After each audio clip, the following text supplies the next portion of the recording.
great turnout. You know, it's really important we had the opportunity to get together like this and talk about some of these things, but especially I'm going to talk about, we have one proposition on the March ballot, but come November, we're going to have a dozen or more propositions on the November ballot. And so it is going to be imperative that everybody is aware of exactly what you're voting on, because we've always seen the history of California that they name the propositions. A lot of times it's extremely misleading, and we're seeing that starting to happen again, and we're actually seeing some issues where the governor is fighting back on propositions, just trying to keep them off the ballot, trying to take away our ability to even vote on some of these things. But the first thing I want to address tonight is Proposition 1. And Prop 1 is getting a lot of news because, number one, the governor is completely behind it. He's promoting this like crazy. And number two, it's the only proposition on the March ballot, so it's getting a lot of attention right now. But sometimes people, you know, look at it and they're not sure exactly what it does, because it's not that complicated. Proposition 1 only does 4 things. It changes the name of the 2004 Mental Health Services Act to the Behavioral Health Services Act. We all know how much it's going to benefit us to change the name of the act from one to another, but that's one of the things that it does. The big thing that it does, you may or may not be aware, the state of California has, and on top of all of the other taxes that we have in place, they've got a special tax on incomes over $1 million. So those of you in the room lucky enough to be making more than $1 million, there is an additional 1% tax that you pay to fund a lot of mental health programs, primarily for our homeless population. So what this does is it reallocates the distribution of that tax. The tax has been dwindling lately because we all know we're having a lot of people, of wealthy people that are leaving the state of California. So if they're not completely leaving and taking their businesses with them, they're finding ways around, you know, some of these things. But that 1% tax over and above on incomes over $1 million produces over $400 million a year in revenue to the state. The other thing that it does, we currently have a commission in place that oversees the Mental Health Services Act of 16 people. All of these people are appointed by various elected officials. Most of them are at the state level. So they're appointed by chairs of various committees, by the governor himself, and by different committees that are all committees that are at the state level. But the big thing that it does is it authorizes the state to issue a $6.38 billion bond, of which $4.4 billion of that is going to go to mental health care, but $2 billion of it is going to go to additional homeless housing. Now, we have seen the state of California, we've paid a lot of taxes in order to increase housing for the homeless population. We're seeing the homeless population continue to increase. So those are the things it does. It takes some of that money away from our current mental health programs and puts it into housing. A lot has to say with who supports and who opposes the different bills. Right now, the people that support this bill, we've got Blue Shield of California, Sutter Healthcare, California Professional Firefighters, the California Business Roundtable, Chamber of Commerce, California Hospital Association, Mental Health Services Commission, and of course our Governor Gavin Newsom. These are the people that are supportive of this bill because it will bring a lot of extra money into the state. Who opposes it? You've got Cal Voices, the Disability Rights of California, the Howard Jarvis Taxpayer Association, the League of Women Voters, and the Mental Health America of California. Prop 1 came to be because it was derived, there was 2 bills that were passed in the legislature last year, an SB 326 and AB 531, which helped to try to figure out ways to the distribution of that extra 1% income tax. Both of those things were supported by both Republicans and Democrats because they were taking the money that was already in place and trying to figure out ways to redistribute it. You know, what makes this different, which is where they lost the support of most Republicans in the legislature, is that $6.4 billion loan that the state would be taking out. And let's face it, even though they're saying there's no additional tax attached to it, we have to pay it back. Every dime the state has to be paid back out of our pockets here. So those are the things, what this does in a nutshell, it takes money that is already being distributed to mental health services and redistributes it, putting a certain portion of it to housing, and we've all spent a lot of money on housing, and then it takes that and takes a lot of the money away from local mental health services, and then puts us in debt when we know right now that we have a $68 billion deficit in Sacramento already. So those are the things that you're dealing with. It's sort of Prop 1 in a nutshell. Don't make it more complicated than what it is. It's mostly about allowing the state to borrow over $6 billion. So that is Prop 1. Now, when Judy asked me to do this, I said I'd like to have an opportunity to talk about another initiative that is going to be on the November ballot called the Taxpayer Protection Act, which I believe is dramatically more important than Proposition 1. We all know what Prop 13 is. Everybody here understands Prop 13, and you may or may not understand exactly how it works, because we have people that say, oh, my home's protected under Prop 13. Well, the bottom line is everybody's home is protected under Prop 13. Even if you buy a house today, you're protected by Prop 13. What many people don't understand is Prop 13 has been amended 23 times over the last 45 years. So it was first passed in 1978. And then it has been amended 23 different times, and almost all of those amendments were to address loopholes that the legislature or elected officials found to get around Prop 13 protections. And it was things like, to give you an example, if your home burnt down, if there was a forest fire and your home burnt down in the forest and you had to rebuild your home before an amendment was passed, your new home was not protected by Prop 13.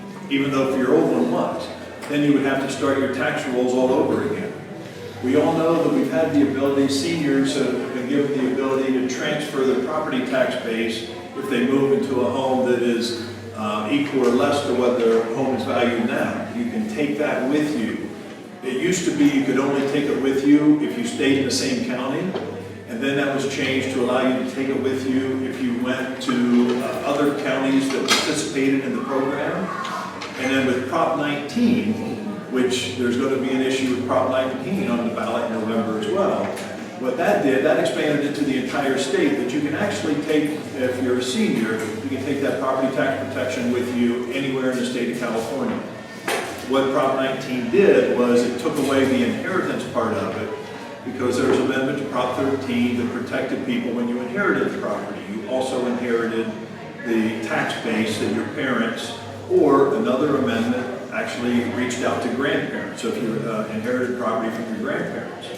So those 23 different amendments were put into place between the, Prop 13 was passed in 1978, 1980 was the first amendment. The very first amendment protected you if you put solar panels on your house. So what it did is if you did put solar panels on your home, your solar panels would be taxed at the same tax rate that your house is being taxed. What's important, what the Taxpayer Protection Act will do is, first off, in 2018, there was a court decision, and I got it here somewhere. It was the cannabis industry versus the city of Upland, which changed the Prop 13 protections. One of the things in Prop 13 is if you wanted to pass a local tax, you would pass it by 50% on a general tax. If it's a special tax, it takes a 2/3 majority to pass it. Well, there was a lawsuit in the city of Upland that actually overturned that, or changed the rules, that if a new tax was being proposed by a citizen's initiative, that means residents got together and proposed it, you would then only need a 50% majority to pass a special tax. And so that was a change that was forced on us by the courts in 2018. So the Taxpayer Protection Act will change that, and it will take us back to what the rules were prior to 2018. So it's just a small step backwards. A new thing that it will do will require, if we on the city council or the state legislature wants to issue a new tax that has to be voted on by the public, It will take a 2/3 majority. Right now, it's just a simple majority. So at the city council level, if 3 out of 5 of us want to put a new tax on the ballot, we can. If this passes, it'll take 4 out of 5 of us to put it on the ballot.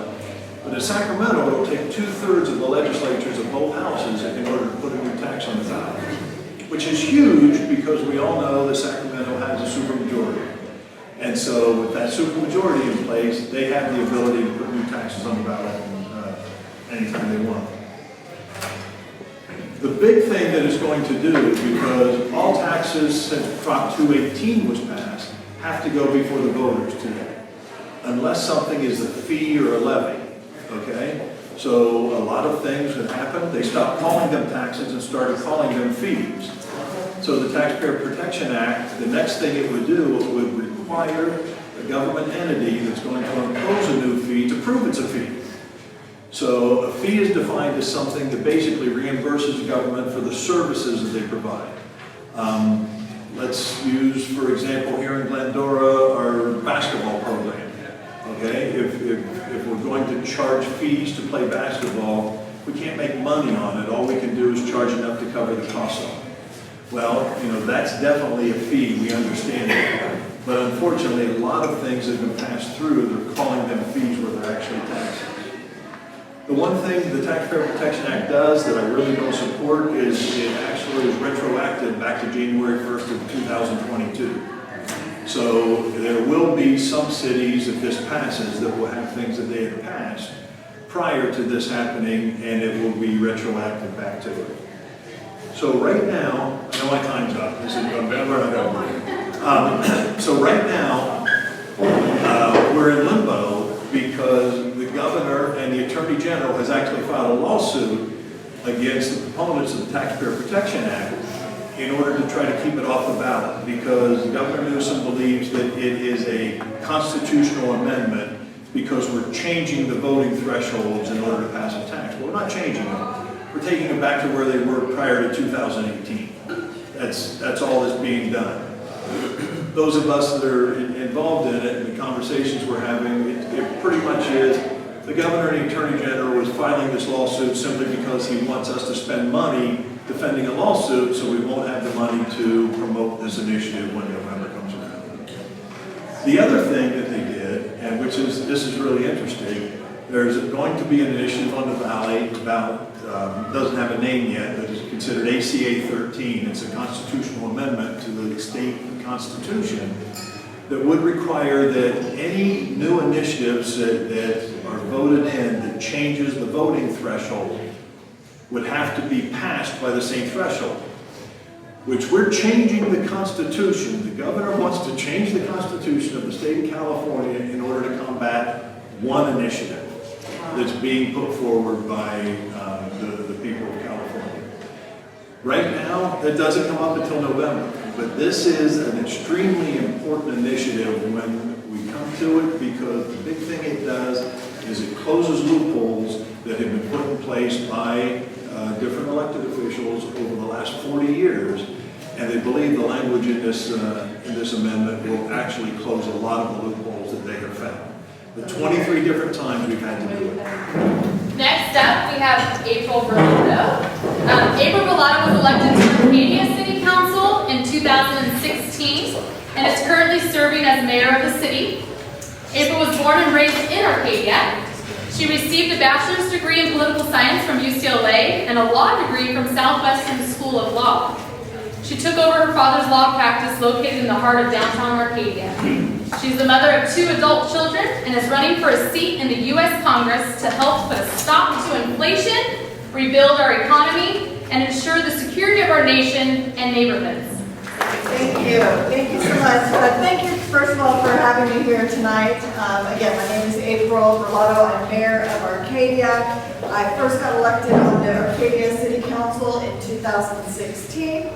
In Arcadia, we do have term limits, so I term out, this is my second term as city council, so I term out this December. So it came upon me that we needed someone to run. And at first, I said, "Are you insane? No way." I'm not running for Congress, especially against Judy Chu. She's been there so long, since 2009. She's the incumbent. Why would any Republican run in the state of California against anybody at any level? This is getting out of control. But then I took a look at the numbers, the statistics that we have here in District 28. And this district did get a little bit redder the last time that they redrew the district boundaries. So there is a little bit of a change, and maybe the tide is changing, and we are ready for change at the level of Congress. So I'm running on a platform of change in leadership, change in priorities, and change in policies. And it's what we need now, and I think people are finally kind of getting ready for this. I mean, we're seeing more and more. What we had happen was Republicans, they registered, re-registered as no party preference, your NPPs. And then you had Democrats registering as NPPs. The Democrats didn't want to be with their party, and the Republicans didn't want to be with theirs. And so now what you have is a very large NPP, this is the third party of the state of California. So in District 28, you've got 47% registered Democrats, 27% registered Republicans, and 26% registered Independents. So there is some room there. If we can get all of the MPPs and all of the Republicans out voting, there is a chance that you can do something and make a difference in District 28. And it starts small. You start with one and you work your way down the line. And then one of the things that I've seen sitting on city council is that your congressional leaders, they have a lot of influence over who sits at the state level and then also in city councils. They're the ones who are endorsing, they're the ones going out and picking who they want, they're the ones supporting, they're the ones who get out the mailers for you, they'll fund your campaigns, they'll help you with getting people to go canvass for you. And that's what I'm seeing now a lot throughout, is that it starts at the top and it works its way down. So I figure what better way to start than I'm going to just start at the top and rewrite the whole thing. So I've been lucky enough to get a lot of bipartisan support, so much to my surprise. And I'll tell you, Mike Elias, when I first told him I was going to run, I was saying, oh, I think I might re-register as an NPP or independent. And Mike said, absolutely not. If you do, I will not support you. I will not endorse you. I will disown you. I will sit next to you. I'm like, okay. So I'm running as a Republican. Got it. But I thought as a Republican, I wouldn't get any support from Democrats and others. And I thought I'll just get the Republicans to endorse me and I'll go along my merry way. I do happen to know a lot of Democrat elected officials, a lot of the city councils, and it's because of my connections. I also serve on the San Gabriel Valley Council of Governments, and I've been able to pull endorsements not only of Democrat elected officials, but also those who used to endorse Judy, now endorsing me. We've already pulled about 10 of them. Good for you.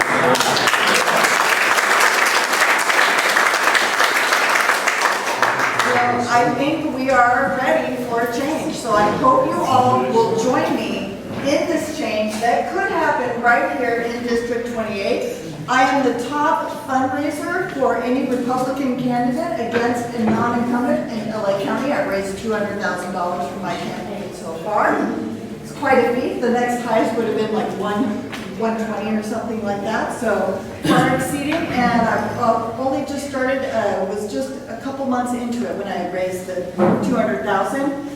Right now there's kind of a lull in fundraising. I don't know if you know, for us, I'm in Arcadia where it's Lunar New Year. So I have to wait until people come back. And then I'll be fundraising again, most likely after the primary. But still we're out there making connections and still fundraising where I can.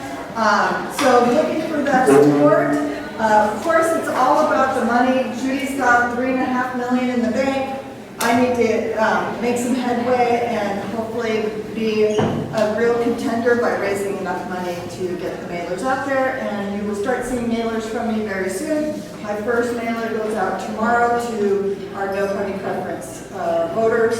And then my next mailer next week will go out to Republicans. So you'll be seeing a mailer from me soon. So very excited. Oh, and one other thing, Judy is also sending out mailers. It's like one of the first times she's had to send out mailers. She started by sending a mailer just to the city of Arcadia, all of our residents in the city of Arcadia. So I figured that means that I'm making an impression.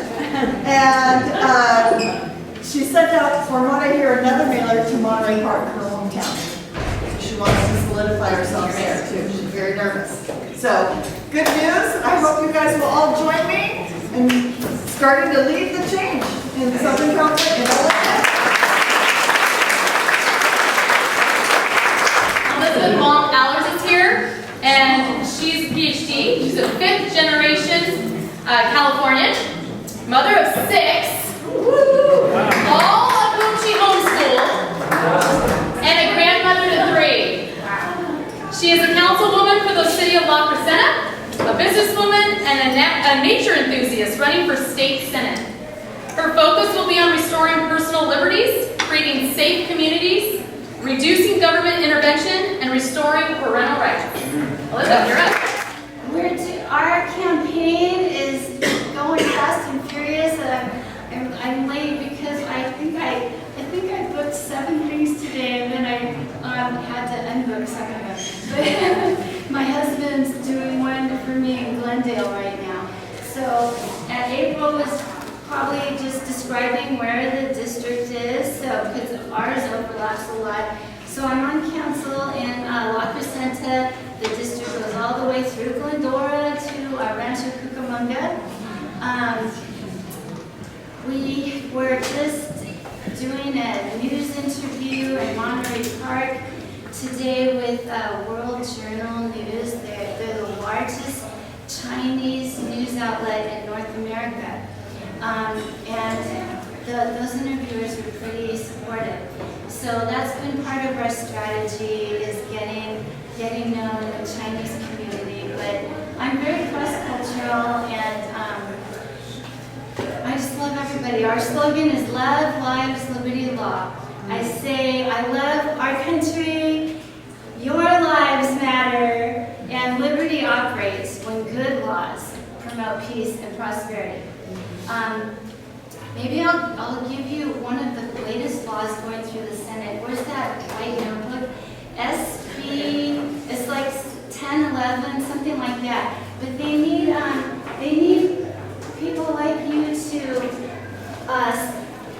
go online and sign the petition. This is about homelessness. It's Senate Bill 1011. It's doing 4 things. This is proposed by the Senate Minority Leader Brian Jones, who is one of my endorsers. Yes, it is Brian Jones.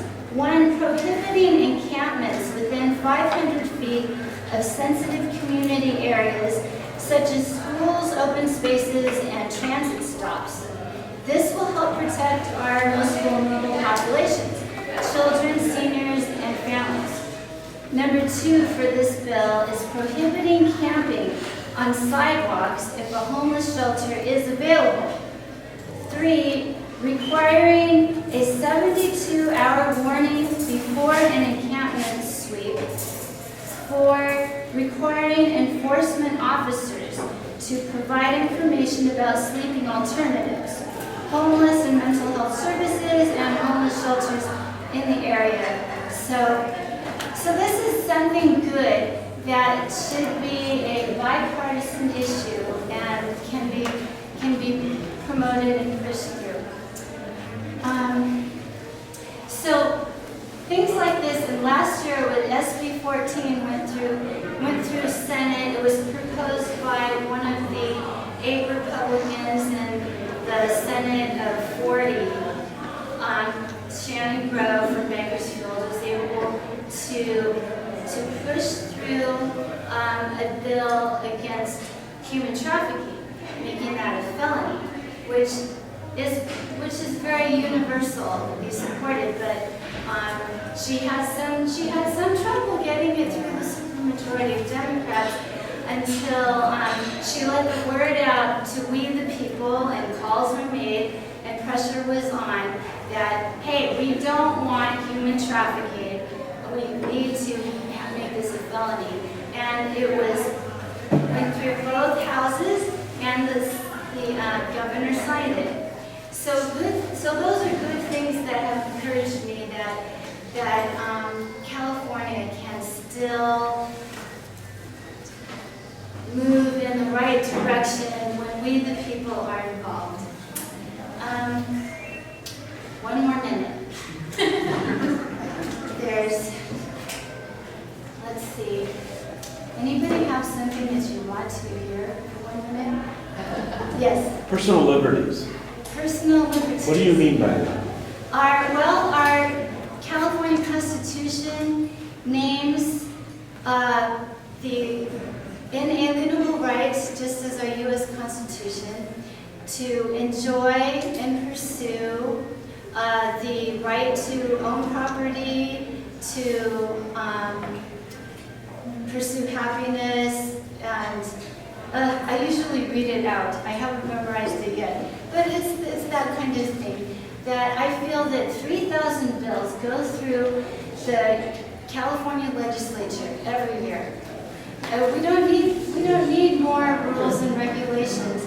We need to have our personal liberties. All we want to do is raise our children in a way that our conscience can live with, and prosper our businesses. I say let our family businesses mind their own business, because we know how to run our businesses.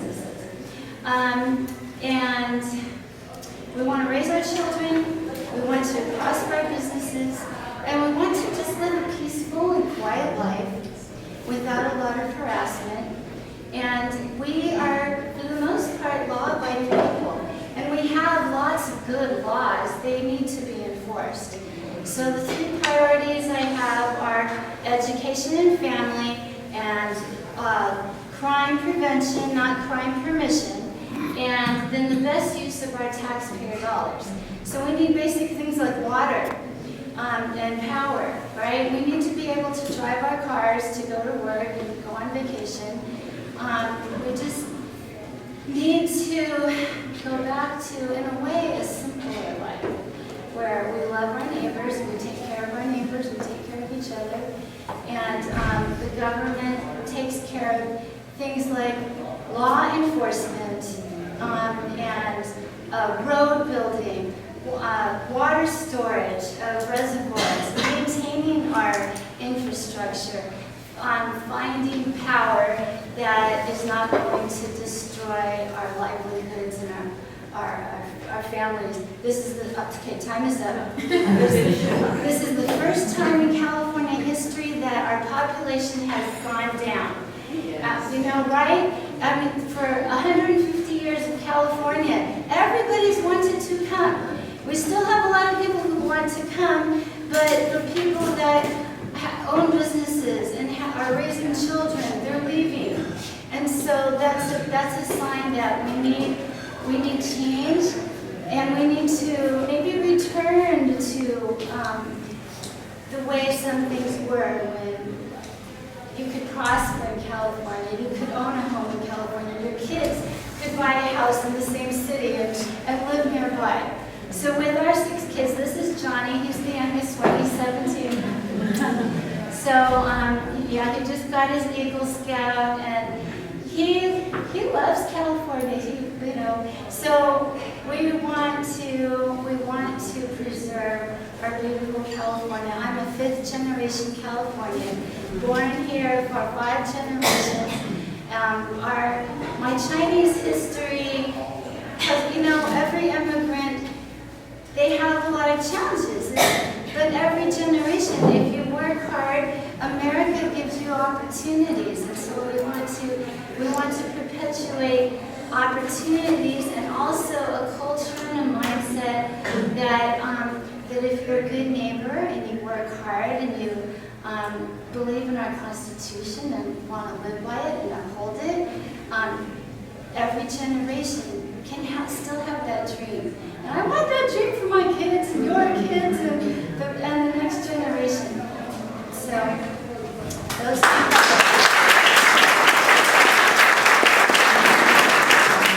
Next up is Jennifer Kennedy. She's a Southern California native, a civil litigator, and a proud Republican. She has a degree in journalism from the University of Texas and her law degree from Pepperdine School of Law.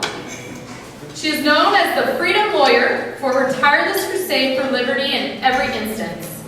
Freedom from vaccine mandates, bad laws, and violations of our parental rights. Right now, another freedom is under attack. The freedom of our children to grow up without being indoctrinated with gender ideology. Jennifer is here to tell us about Protect Kids California, the citizen initiative to get a proposition on the ballot to end the gender madness. Jennifer.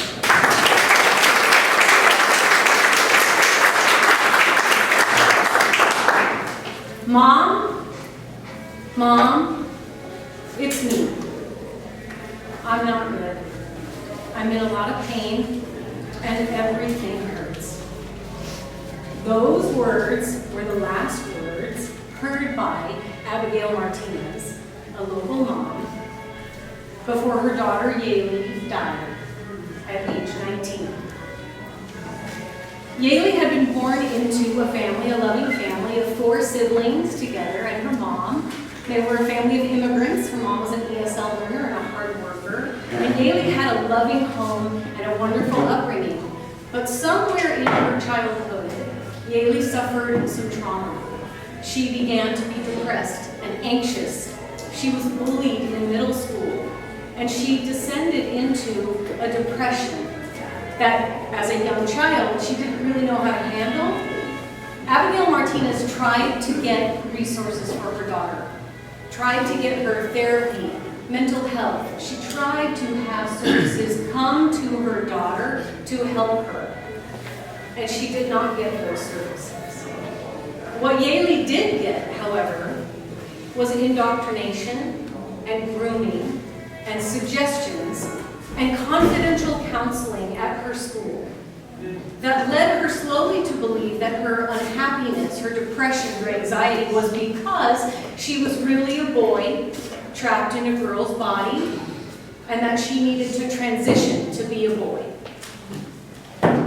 This belief was fostered in Yaley by her teachers, her counselors, friends at school, those friends' parents, and an activist group called LGBT Rise. Abigail Martinez wanted to help her daughter, her teenager.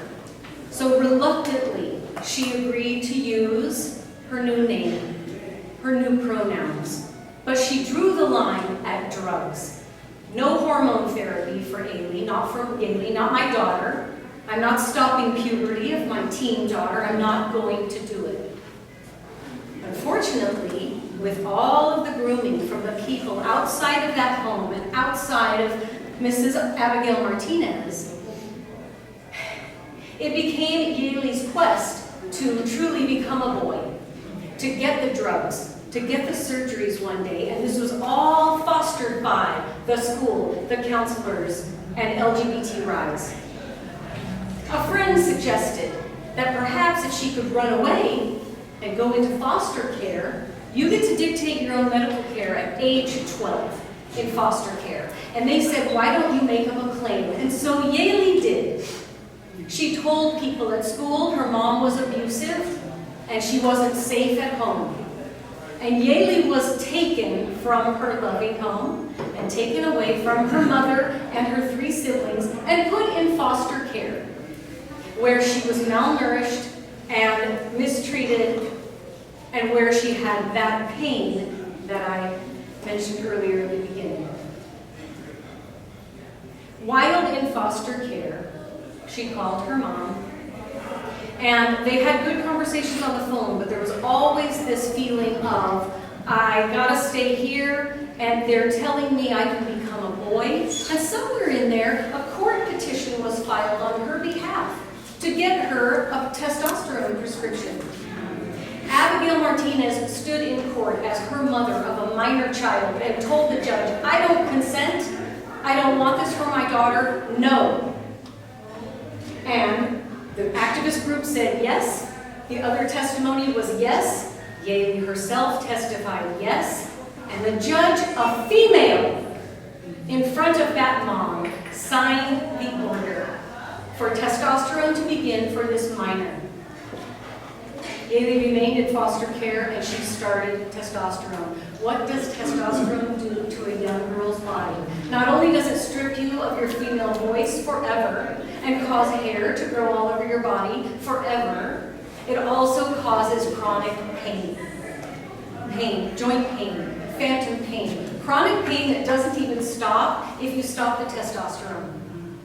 And here was the problem. Yaley Martinez was affirmed in every aspect of this gender nonsense madness that she could possibly ever be a boy or that she was a boy stuck in her girl's body. She was affirmed. School, teachers, friends, parents, LGBT groups, the court, they all affirmed this.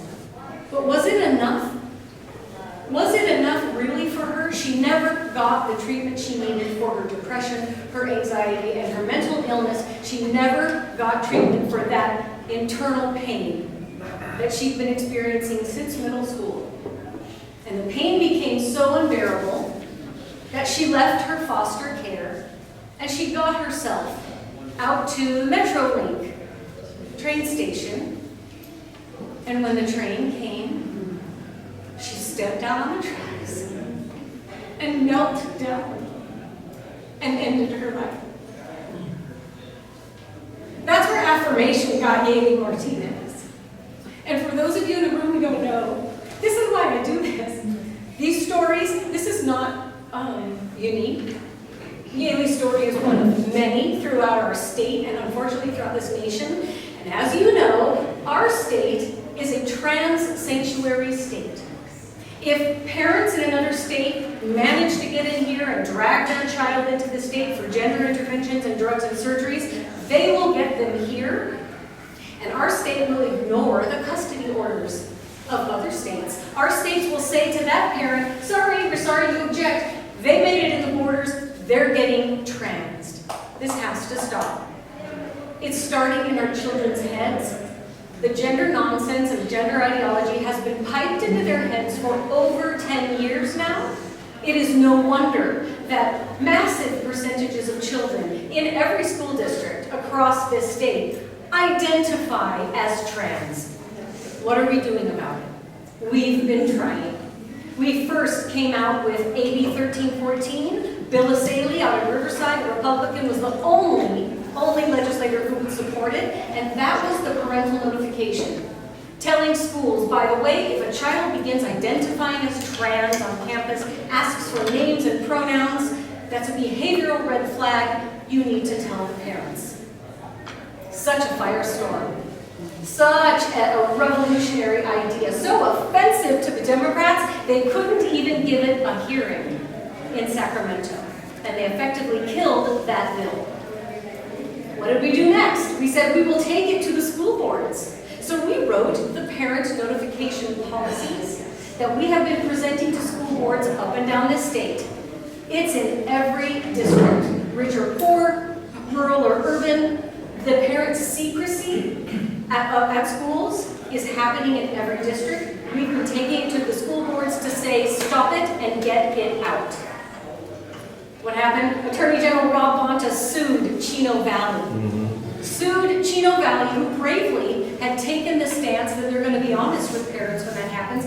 Bonta sues them to stop it because Bonta wants to keep parent secrecy to be the policy in California. That has chilled the movement in the school boards. What have we done next? It's called Protect Kids California. We took the language of that, all of the parent notification, we have it in an initiative, we need to get it on the ballot because we're going to stop this once and for all. We're doing three things. Stopping the school secrets, that allow a child to be publicly identified as trans on campus, but is stopping teachers and administrators from informing their parents, stopping the school secrets. We're going to stop the males in girls' bathrooms and on girls' sports teams. We are repealing the law that allowed that to happen 10 years ago. And finally, we're going to stop the interventions on minors in the state of California. California must end its sanctuary status, because if we stop it in California, we stop it across the nation. You hear about all the red states with the bans on surgeries on minors, drugs on minors. Minors cannot give informed consent to these procedures, and I contend and I will argue to end, nor can their parent. Their parents cannot give up this child's consent to relinquishing body parts they've never even used, to not understanding what their body's going to do later, and to let them have their human right to puberty. Protect Kids California needs your help, because we need hundreds of thousands of signatures to make it onto the ballot. That's why we're here. I've got petitions, and I have a wonderful announcement. I'm going to be blunt. Protect Kids California as a nonprofit needs money. We don't have the ground game, the grassroots people to be out on the street corners, at the shopping, to get these signatures. We need you to do it, and if you can't, we need money. Because then we can hire petition gatherers, we can actually have more advertising, and for the people who don't realize this agenda is actually happening to our children, we're going to tell them. So I have an angel donor in the house tonight who has agreed to match up to $5,000 any donation you make tonight to Protect Kids California. He will match, the donor will match it up to $5,000. I really encourage every single one of you to please sign the petition and donate to the cause. We cannot have another Daily Martinez in our world. Her death cannot be in vain. We cannot forget the suffering of these children and stop it right now. Thank you. Q&A. Have cards been submitted, Mike? I haven't seen any. Any cards? Okay. But before we do so, if there's any questions, I'm first going to have our local candidates who are running for the November election. Please stand and introduce yourselves. Shaunna, Elias,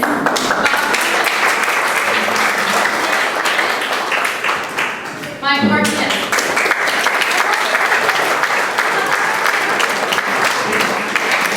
So if you want to introduce yourself. I'm Shaunna Elias. I'm running for City Council for District 3, the seat that Gary Boyer will vacate when he chooses to retire. Much to my chagrin, Gary, are you sure you want to do it? Most people in Glendora know me from my 2022 school board campaign. I lost that by just about 60 votes, and I guess wasn't done. And so when Gary decided it was time for him to retire, I thought, I think this is a good place for me to, continue forward with the city of Glendora. So I'm, looking forward to continuing on what I think is a phenomenal years of service from Gary, and I, hope I have everybody's support and look forward to being back out there. I'm already out canvassing and door knocking and meeting constituents. So. Thank you, Shaunna. My name is Bob Kewen. I'm currently serving on the Three Valleys Municipal Water District. I've been involved for the last 38 years as an elected official, formerly on the City Council, 28 years on the Water Board, and I will be a candidate for re-election in November. I do serve on, like I say, Three Valleys, which then appoints me to the Water Quality Authority, which is involved with cleanup in the San Gabriel Valley, and I also serve on the Chino Basin Water Master. Thank you. Hi everyone, I'm Dr. Dan Cayem. I am a licensed psychologist and board certified behavior analyst, but more importantly, I'm a parent of 3 really little kids. So I have a 7-year-old, a 5-year-old, and a 2-year-old. I'll be running for District 4 of the local school board. I have a long history I work with individuals with intellectual disabilities, but I also worked really closely for 3 years in community college therapy and counseling, so I'm very, very really, really close to a lot of the issues that our young students are dealing with when they leave our public schools and try and enter the workforce and adulthood. I also worked at psychiatric hospitals for a long time, and just have a lot of understanding of some of the pain that happens and some of the services and things like that. So I keep hearing for calls for mental health, and mental health kind of puts its fingers into everything, whether it's the homelessness or kids or drug abuse and things like that. And so after hearing for several calls on mental health and mental health support, I said, okay, I'm here. So I'm hoping to continue to support a community that's given me so much. I should also mention I went to Sellers and Goddard and Glendora, and I've known teachers for 30 years here in this community. I've lived in my district for 30 years. There was a brief stint where I was in a different district. And so I really, really feel like this community has given me everything and given me so many opportunities. And as a psychologist, you don't have a lot of opportunities to give back. And so I thought this would be a good way to use some of my experience in all types of different forms of education and mental health support to help our students and a community I really care about. And that selfishly is also going to benefit my kids because I really believe in public education and they're going to be there whether they like it or not. So anyway, but it's nice to meet you all. I look forward to your support. And I'm a painful extrovert is how my wife puts it. So if you see me around, please don't hesitate to stop me, say hi, ask questions. I'm a pretty open book. I'm going to limit it though because I also I've been a professor for 13 years, so I'm used to lecturing for 6 hours at a time. So that being said, I will say good night. It was nice to meet you all. I look forward to meeting you more.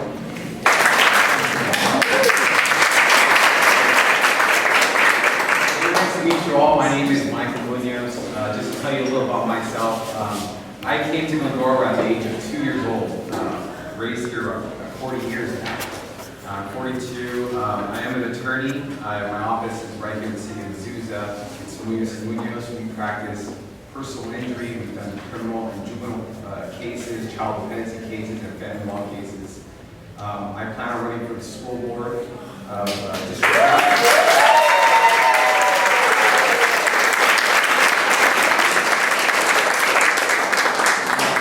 And growing up in Glendora and practicing law for 15 years, a lot of the speakers have addressed these issues, which I do agree. Mental health is a big problem. Gender identity, I see that a lot. I see a lot of confused kids.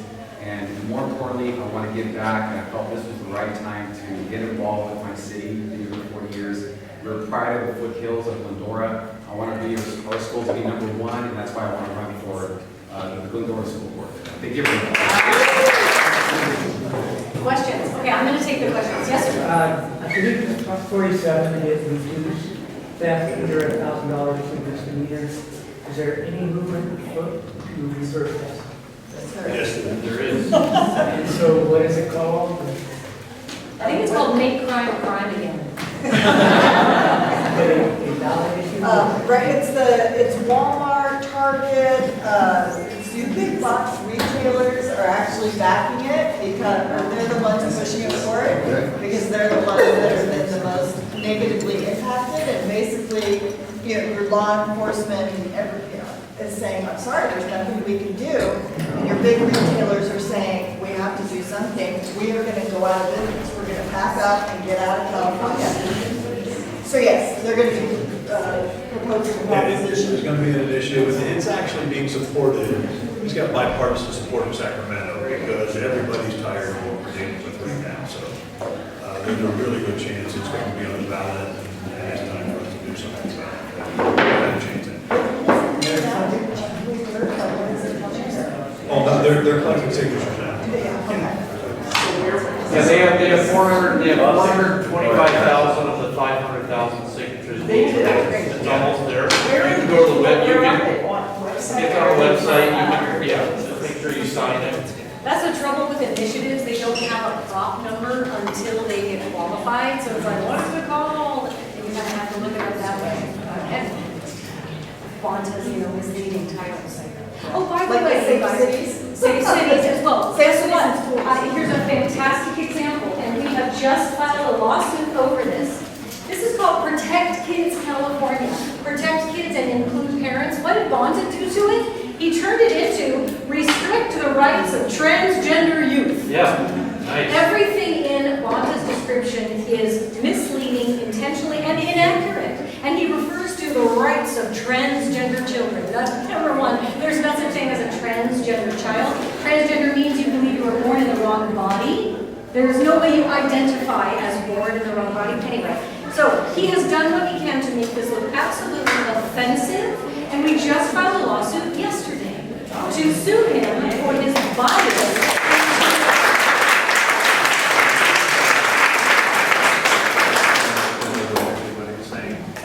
Are lawsuits from parents penetrating the woke agenda?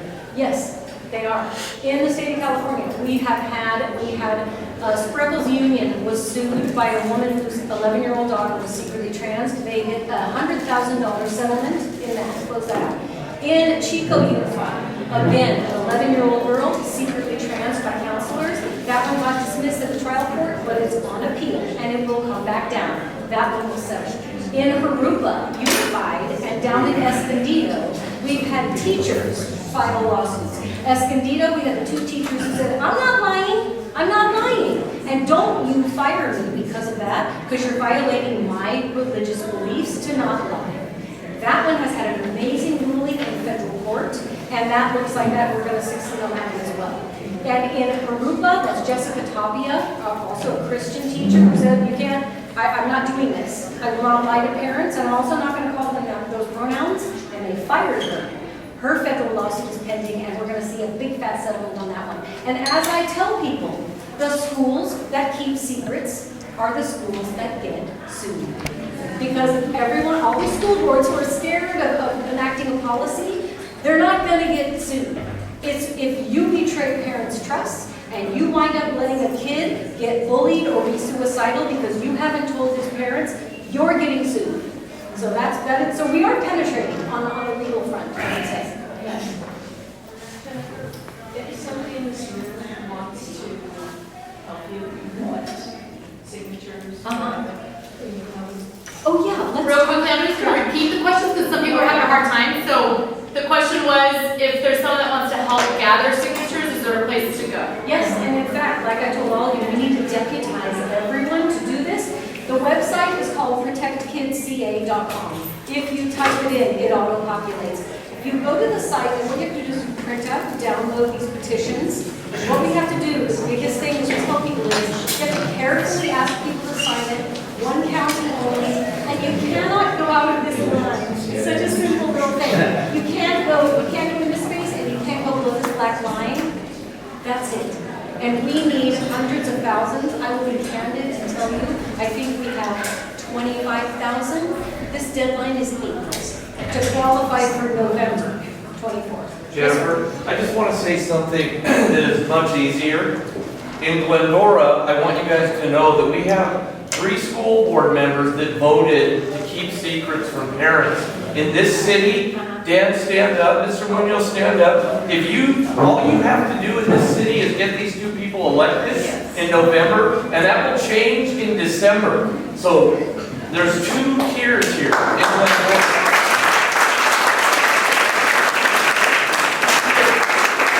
And we're going to help you. You know that already.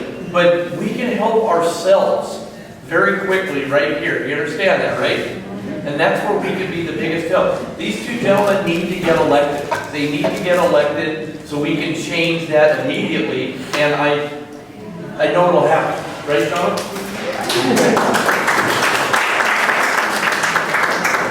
And most residents in Glendora are compassionate people.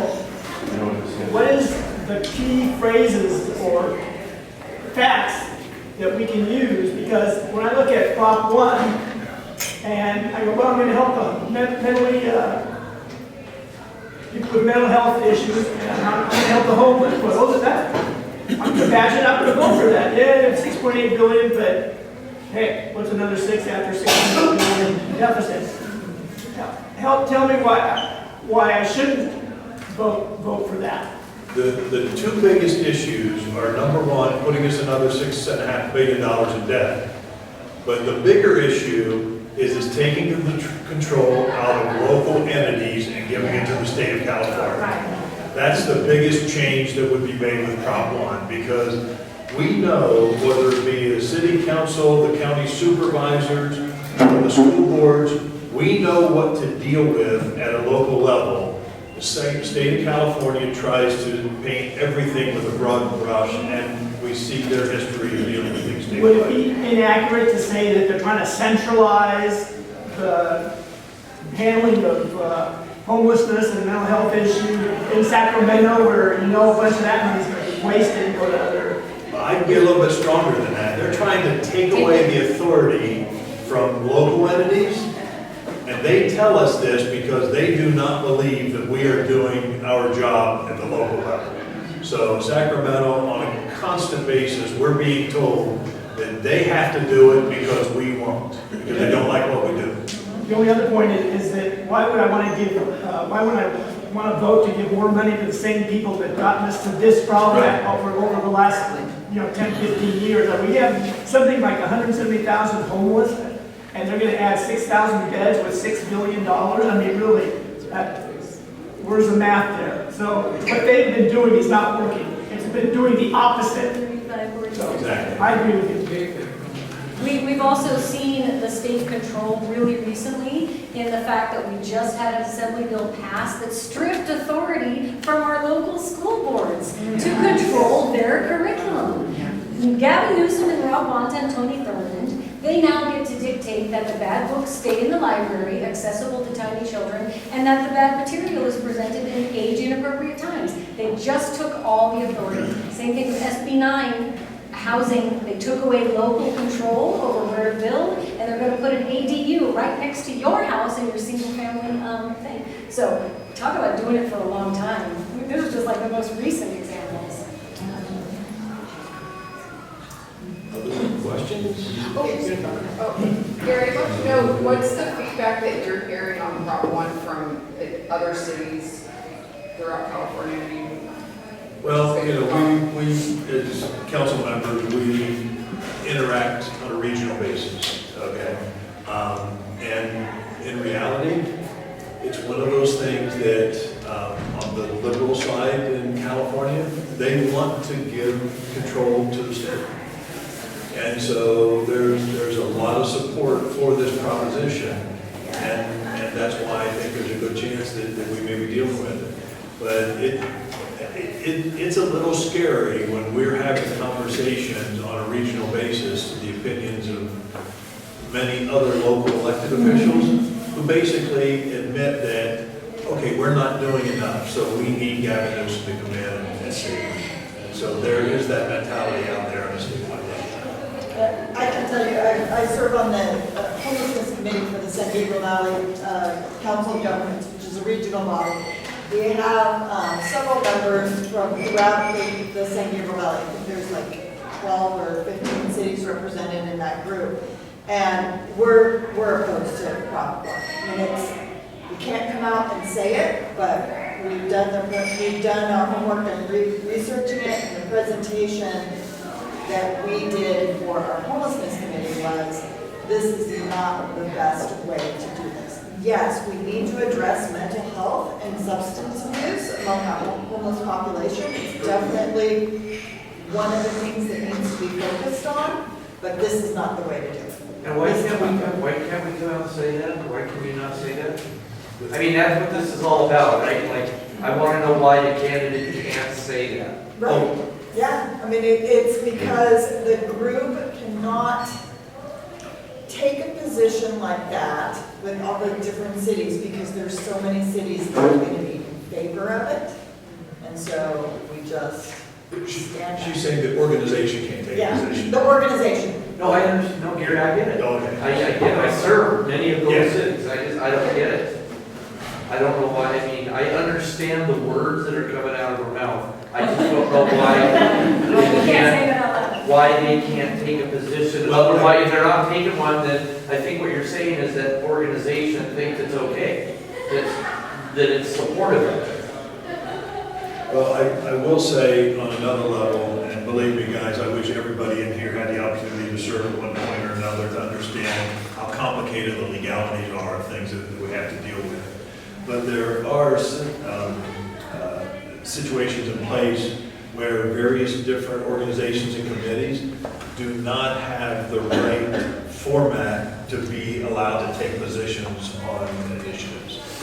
And so it's like the Independent Cities Association doesn't have that ability. I mean, we could take a position, or what it would be is our homelessness committee would recommend a position to our governing board. And at this time, they don't want to. Okay, that makes sense.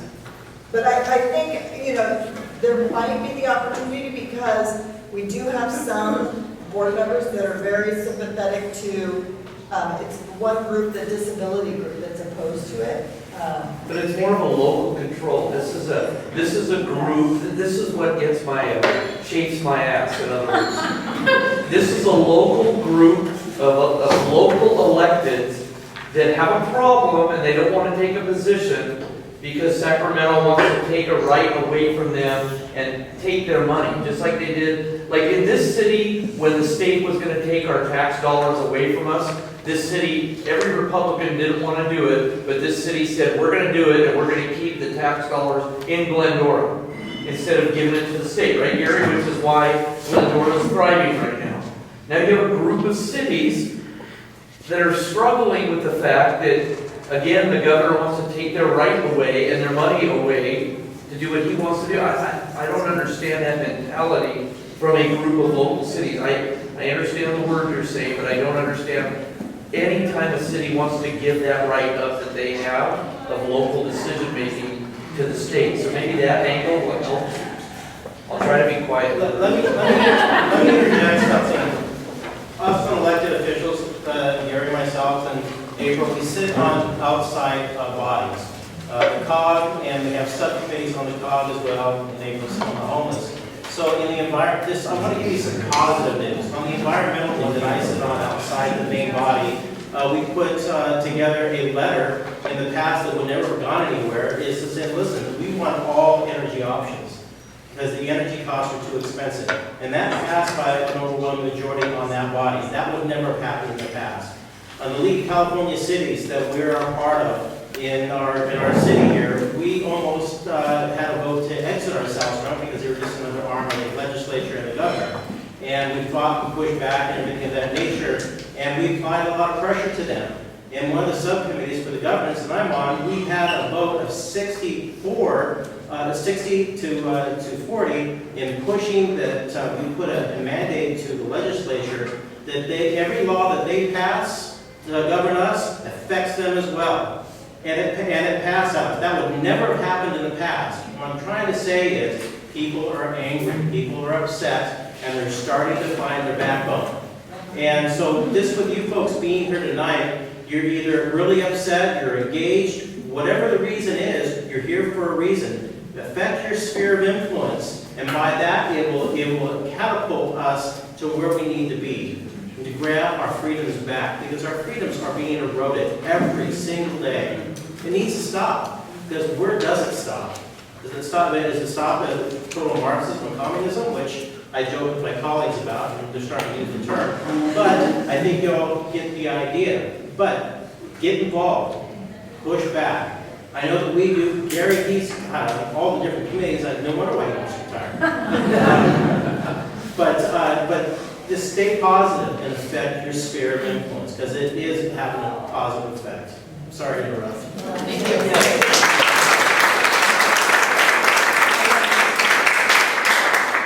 If I could just second what Gary said real quick, as far as uniting the Valley City, so to speak.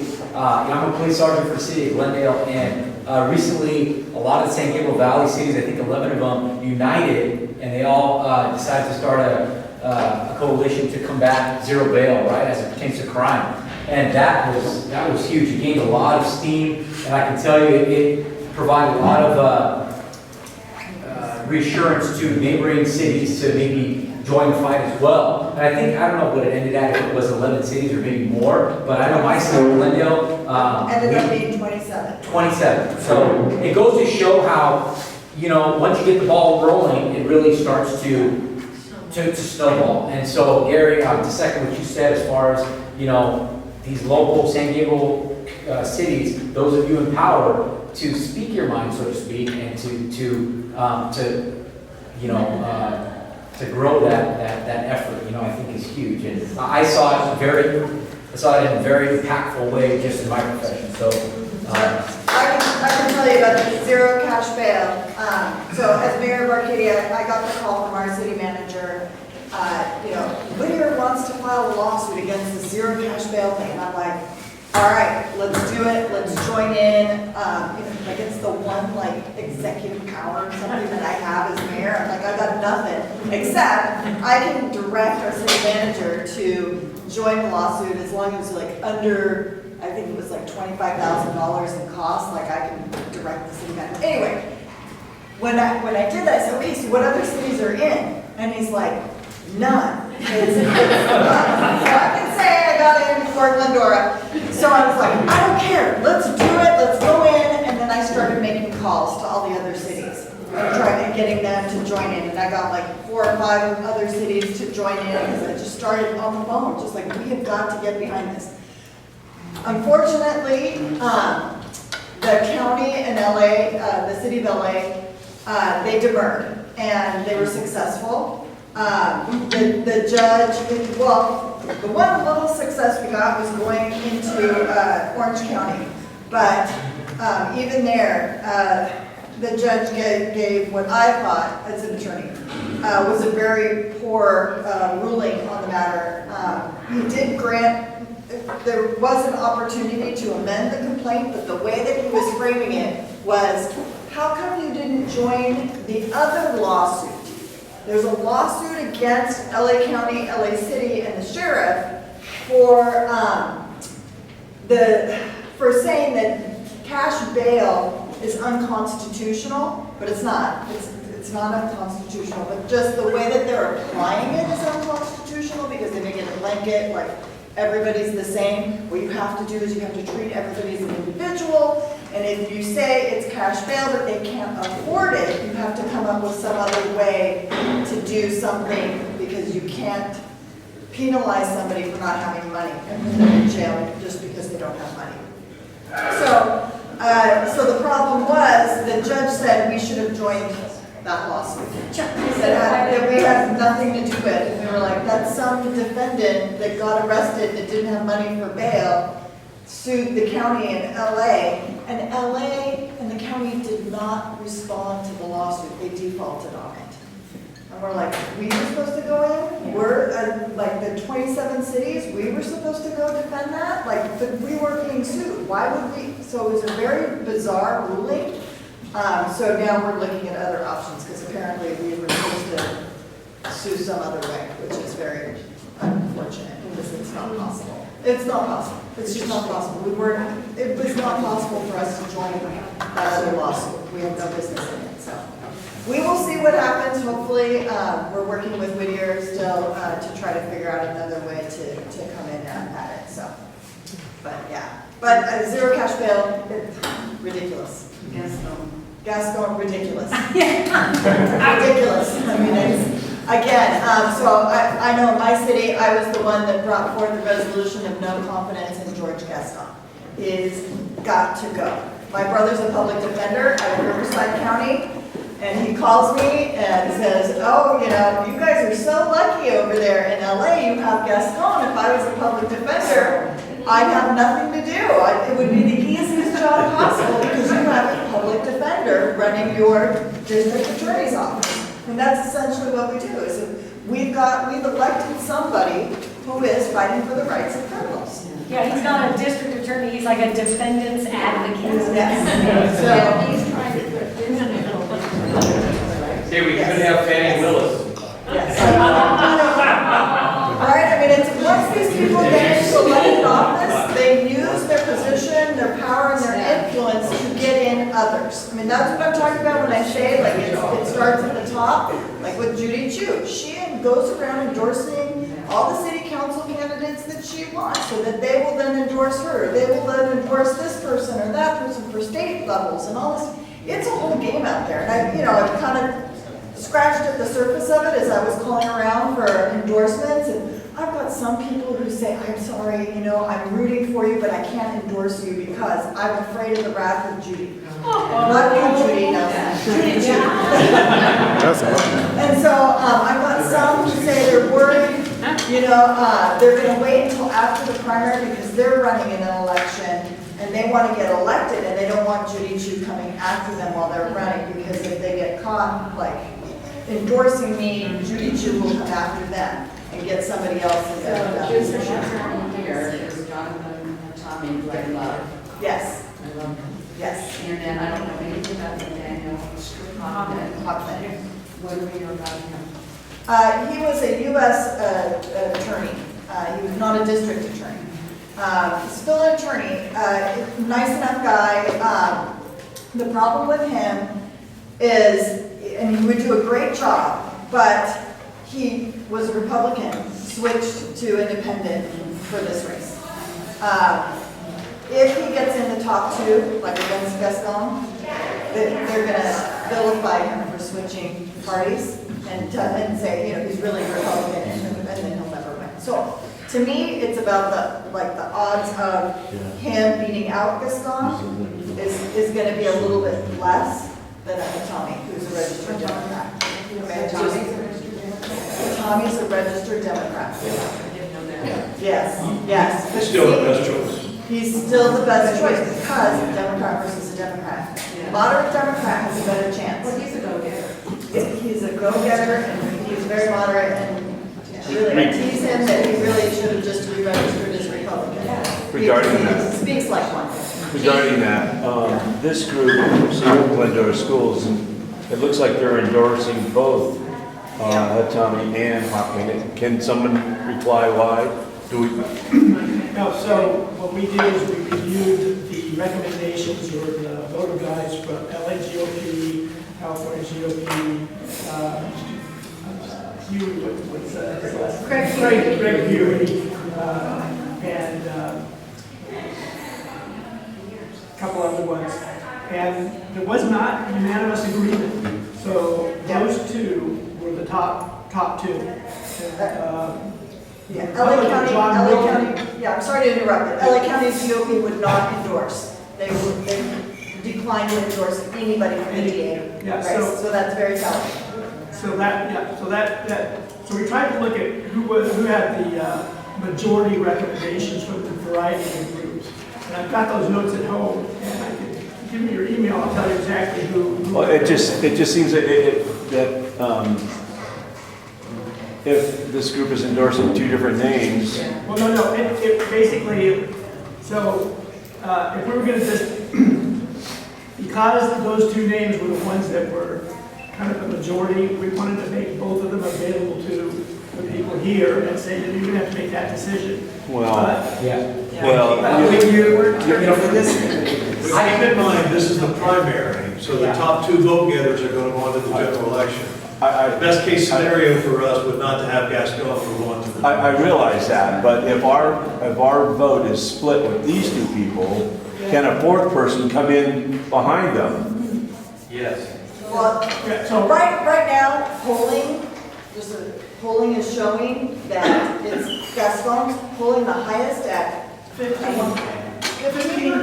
Is it like 15% or something, or 20%? 15%. Yeah, 1.5, or 20. I think it's like 20. It's like, the whole point is under 30%. Like, he's not polling well. But then, Jonathan and Tommy and Hoffman are kind of polling at the same place at 14 or 15%. Or not 14, 15, I'm sorry, half of that, 8 to 7%. Right, and so if, as a group, we split our vote between those two, a fourth person could come in behind them. Right now, the rest are pulling so far behind. They're all at like 1 or 2%. Okay, and if I wanted to second what you're saying, but I know where you're going with it. I don't know if everybody's grasping it, but you're splitting the vote, right? Between, I think we can all say it's anybody but Gaston, right? That's who we want. Anybody but Gaston.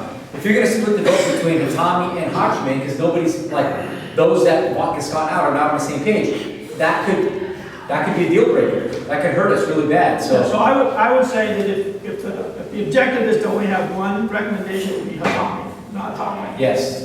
Wait, I didn't hear that. Police officer associations are all on the Thomas side, so you guys know. So you want to vote for a Democrat? 50,000. Yes. Yeah, he's a moderator. He's wonderful. We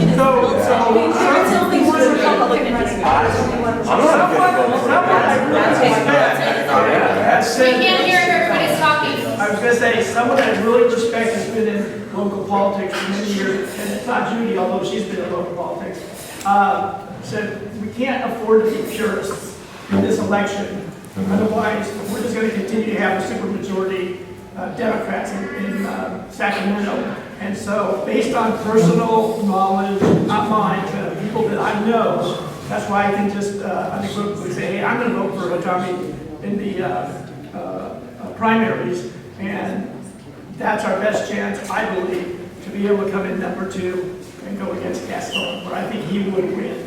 So, I apologize that I didn't realize that offering 2 names instead of just 1 would cause that kind of concern. But, yeah. I wanted to point out that when you were making this thing, you were taking into consideration all those people. We weren't looking at this sheet as endorsement.